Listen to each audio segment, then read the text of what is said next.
Então agora a gente vai ver os exemplos que é para você ficar bem esclarecido sobre isso aqui. Vamos lá, 2 exemplos para você entender e para a gente fechar o assunto de circunstâncias incomunicáveis, que também é um assunto que não é tão difícil assim. São circunstâncias que comunicam e que não comunicam durante um crime. O A e o B, eles cometem um roubo contra o C. A C, na verdade, né? E a C é a irmã de A.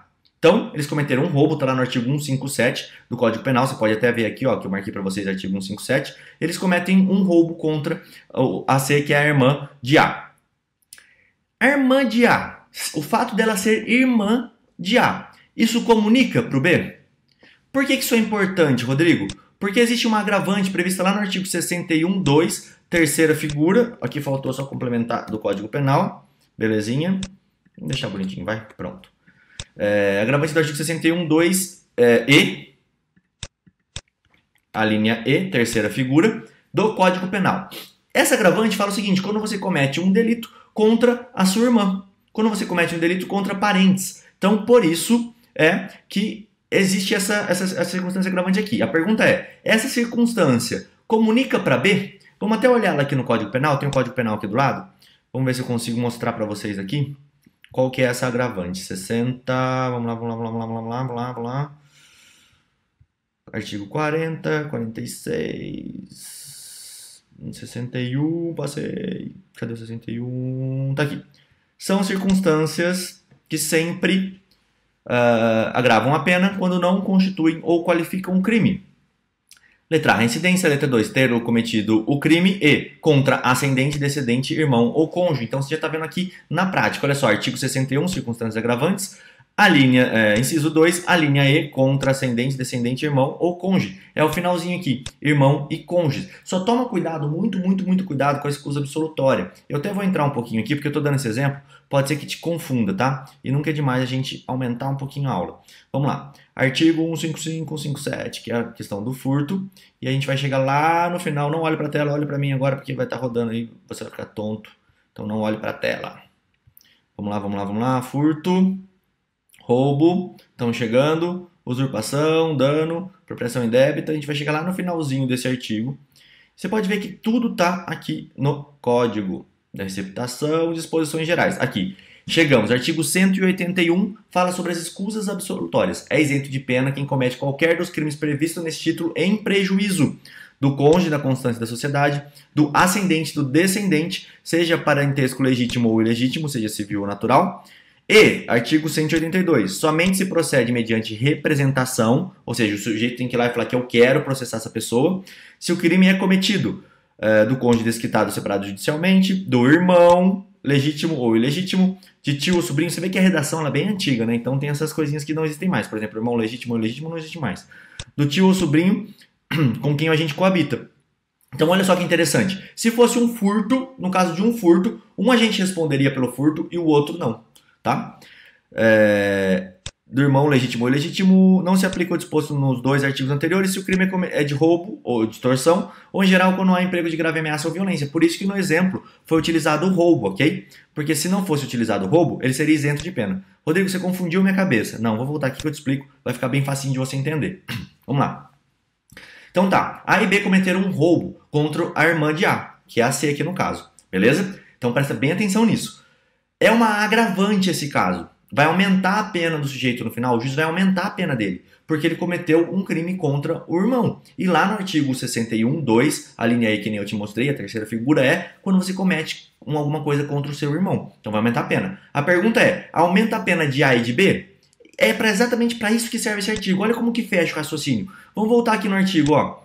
Não se comunicam as circunstâncias e as condições de caráter pessoal, salvo quando elas forem elementares do crime. Então vamos lá. Ela é uma elementar do crime? O fato dela ser irmã é uma coisa que se eu tirar esse fato, se ela não for mais irmã, o furto acaba? Ou então ele é desclassificado para outro crime? Não, não é. Ele continua sendo a mesma coisa. Então, não é uma elementar do crime. Se não é uma elementar do crime, eu sei que não se comunica. Então não dá para aumentar a pena de B, porque A só quer irmão. E lá o artigo fala irmão.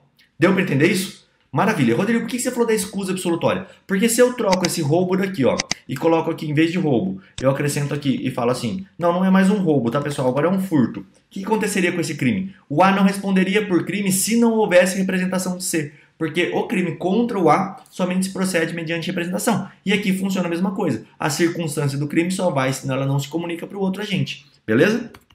Só para você entender que eu falei isso. Pode cair na sua prova e aí é uma pegadinha, tá? Nossa senhora. Roubo. Pronto. 157, roubo. Beleza. Vamos lá. Segundo exemplo para você entender bem. A, que é funcionário público, e B, subtraem um computador na repartição pública onde A trabalha. Então vamos criar uma ceninha para você entender melhor aqui. Bom, o A, ele vai até a repartição pública onde ele trabalha. Vamos dar um exemplo aqui no meu caso. Eu sou defensor público e eu chamo você, que não tem nada a ver com a defensoria pública, para a gente furtar o computador da defensoria pública. Aí a gente vai lá, andando os dois, eu falo para você, ó, fica aí do lado de fora que tem uma janela fácil. E eu consigo entrar porque eu sou defensor. Eu vou dar um oi ali pro guarda, passar meio despercebido, entrar, eu te passo o computador pela janela, você pega esse computador, põe no carro, quando eu sair a gente vai embora, beleza? Beleza. E a gente faz assim, eu chego na repartição pública, dou um oi pro guarda, falo que eu sou defensor, entro, consigo entrar por conta da minha função, que eu sou funcionário público, então por conta disso eu consigo entrar. E aí, acontece o quê? Eu te passo o computador e a gente vai embora. A pergunta é, o peculato furto, que é o artigo 312, parágrafo 1º do Código Penal, ele aconteceria sem o fato de eu ser funcionário público? Não. O que teria aí? Um furto.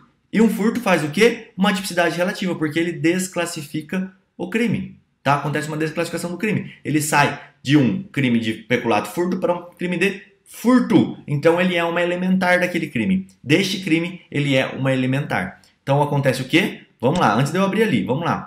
Não se comunicam as circunstâncias e as condições de caráter pessoal, salvo quando for elementar do crime. Nesse exemplo, é elementar do crime?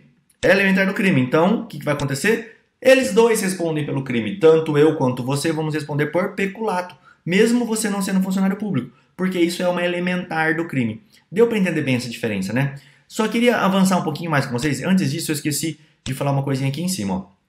Quando a gente estava falando da natureza objetiva e da natureza subjetiva, tá? Qual que é a diferença? Então tá, existe uma circunstância de natureza objetiva e uma circunstância de natureza subjetiva.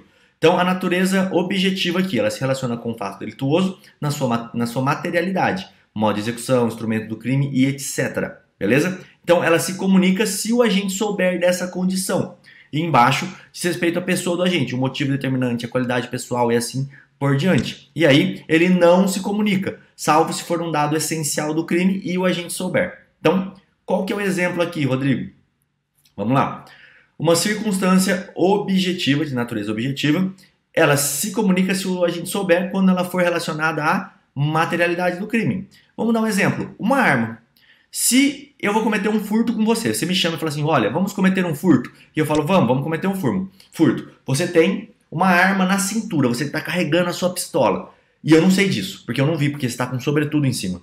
Quando chega lá, você fala pra mim, olha, fica aí fora olhando que eu vou entrar, só vou furtar ali as coisas que estão em cima daquela mesa, daquela loja e depois a gente sai. Quando chega lá, você arranca a arma, faz um pavor, ameaça todo mundo, fala que vai dar tiro na cabeça, pega todas as joias e aí guarda essa arma, sai com as joias na mão, joga um saco pra mim, eu pego o saco e entro e vou embora. Só que eu não sabia dessa condição, dessa circunstância, tá? Se eu souber dessa circunstância, é diferente. Porque ele é um dado periférico acessório, você ter arma ou não, porém, é uma circunstância que se eu soubesse, eu aderia a um crime maior. Deu para entender? Eu aderia a um roubo. E no caso aqui não, eu aderia a um furto. Então, não vai se comunicar com a gente, porque eu não sei dessa sua arma que você tinha, nesse exemplo que eu tô te dando. Então, ela só vai comunicar comigo, esse instrumento do crime, tá aqui, ó, que eu escolhi, quando eu souber dessa situação. Porque se eu souber dessa situação, aí eu vou estar aderindo a um crime maior. Beleza? Então essa é uma circunstância de natureza objetiva. E uma circunstância de natureza subjetiva é aquela que diz respeito a você. Por exemplo, os motivos, as qualidades pessoais, etc. O irmão, que nem eu dei o exemplo ali embaixo. Ficou até melhor falar essa parte depois, porque acho que fica mais fácil de entender. Então, natureza subjetiva. Ser irmão é uma circunstância de natureza subjetiva. Ela é elementar do crime? Sim ou não? É isso que você vai ter que responder. Se for elementar do crime, como o fato de ser funcionário público, aí beleza, comunica. Não se comunica salvo se o dado for essencial do crime, mas o agente souber. Então eu tenho que saber também dessa condição. Qual é o exemplo disso, Rodrigo? Vamos lá. Eu sou funcionário público. Isso é uma circunstância de natureza objetiva ou subjetiva?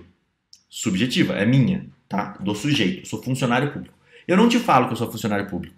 A gente tá andando, os dois lá bêbado, eu, você, e aí Você fala assim, vamos furtar aquilo ali? E eu sou defensor. E é a defensoria. Eu falo, cara, vamos, espera aqui fora que eu dou um jeito de entrar. E eu vou lá, você acha que eu tô entrando arrombando, pulando, sei lá, qualquer jeito, mas você acha que eu vou lá cometer um furto. Na verdade, eu conheço segurança, eu falo, e aí, pessoal, tal. Mesmo exemplo, só que você não sabe da minha qualidade de funcionário público. Se você não souber da minha qualidade de funcionário público, por mais que essa seja uma natureza subjetiva e ela é uma elementar do crime, ela não vai comunicar porque eu não sei. Então, além de ser uma essencial do crime, eu tenho que saber. Beleza? Então eu sei que eu sou funcionário público, sei que eu vou tirar vantagem disso, aí é o exemplo que eu dei. Então vai comunicar, tá? Vou fazer um resumão para ficar bem fácil para vocês antes de falar o último tópico dessa aula. Vamos lá.